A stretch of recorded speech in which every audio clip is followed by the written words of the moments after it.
Ed Kim just put out a proposal that could change Terra Luna Classic forever, and it could also save the Binance Burns. Let's break down what this proposal entails and why this is so important. Now, this proposal by Ed Kim is to upgrade to version 1.0.5. Now, that might not mean anything to you necessarily, but let's talk about what's in this upgrade and how this could save the Binance Burns. Now, before we get into it, let me know in the comments down below, when you guys go to Station, are you able to see who actually voted yes and how much voting power they had? Because when I look at this, it's not letting me see it, and I know I can see it on mobile. So let me know in the comments down below, is it looking like this for you too, where you can't see who voted yes and no? Now, to start us off right at the top, there's something that's scaring a lot of people, but it's not as scary as you might think.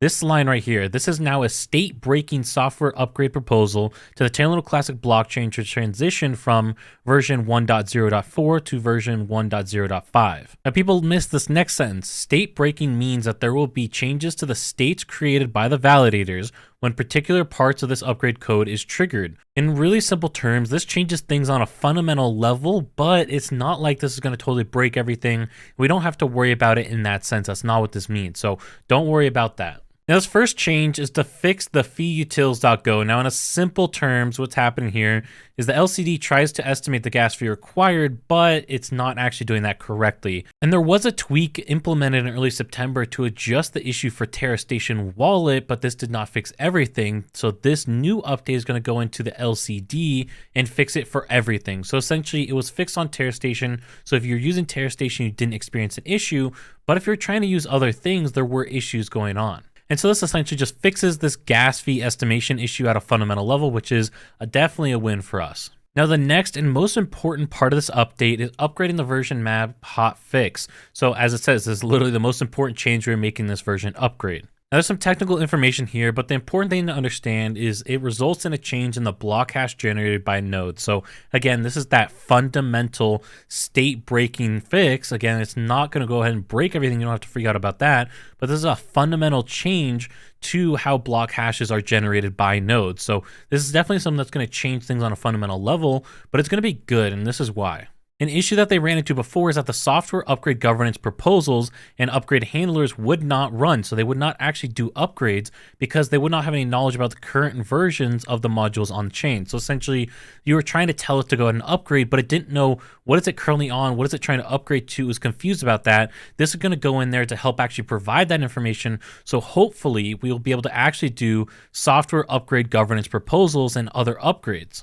And that's also highlighted here in this last sentence so that future upgrades can utilize the proper upgrading procedures. Now, this is where the Binance Burns come into play. Now, Binance had two sets of demands. One, they didn't want to have any reminting on the amount burned. We have now accomplished that, so that is complete. The second one is to whitelist Binance wallets from the on-chain transaction tax. Now, from my understanding, what has to happen for this to be possible is we have to do an upgrade to then be able to whitelist all these different wallets that Binance ends up providing. You can see down here, there's a long list of wallets that Binance wants to have whitelisted. And so for us to actually be able to accomplish this, we would have to be able to do upgrades, which is not possible in the current state, which is why we need this. That way we can utilize the future upgrade procedures. Now let's get into the controversial aspect of this proposal. So there's an important note about no canonical repo for Terra Classic. Now, if you're not aware, there are conversations ongoing that essentially says right now we are using the Terra Rebels repo, and we could switch over to this joint L1 task force repo, but maybe we just want to have one that's not controlled by any central entity.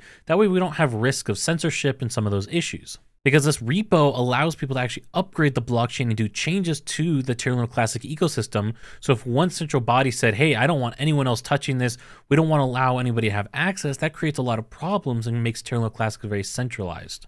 And so until this gets figured out, they're going to request that validators accept the release from the joint L1 task force repo. And so the controversy really here is a lot of people are saying, yes, we like this idea of no canonical repo. It has not been implemented yet, but people are wanting to push that direction. And so it's kind of like, wait, we don't like Terra Rebels. We want to switch away from them, but why would we then go, let's go to the joint L1 task force and then go to no canonical repo shortly after that? It just seems like a lot of jumping around on something so critical that we really don't want to change unless we absolutely have to.